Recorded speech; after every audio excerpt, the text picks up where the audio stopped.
তো বন্ধুরা, তোমরা সবাই কেমন আছো? আশা করি বন্ধুরা তোমরা সবাই ভালো আছো।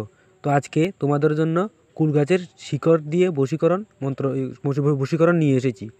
তো এই কুল গাছের শিকড় দিয়ে বশীকরণটি কিভাবে করবেন।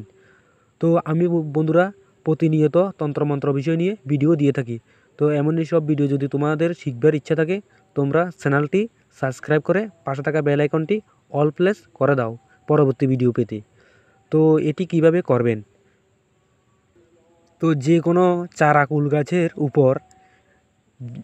গাছের উপর পেচ্ছাপ করে সেই কুল গাছের শিকড় নিয়ে এসে সেই শিকড় যে নারীকে বশ করবেন তার বাড়িতে পুঁতে দিতে হবে।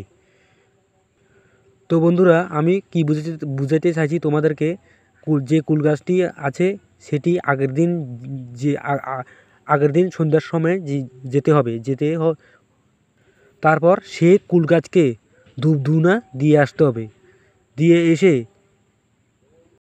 যেদিন সন্ধ্যার সময় এই কাজটি করবেন, এর পরের দিন সকালে উঠে আপনি যাবেন, যে সে কুল গাছের উপর পেচ্ছাপ করে এক টানে কুল গাছটি উঠিয়ে নিয়ে আসবেন।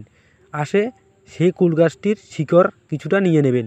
নিয়ে সেই শিকড় সুযোগ বুঝে তার বাড়িতে পুঁতে দিতে হবে। পোঁতার সময় কেউ যেমন না দেখে। খুব সাবধান ও সতর্কতার সাথে এই কাজটি করতে হবে। এমনিটি করতে পারলে সে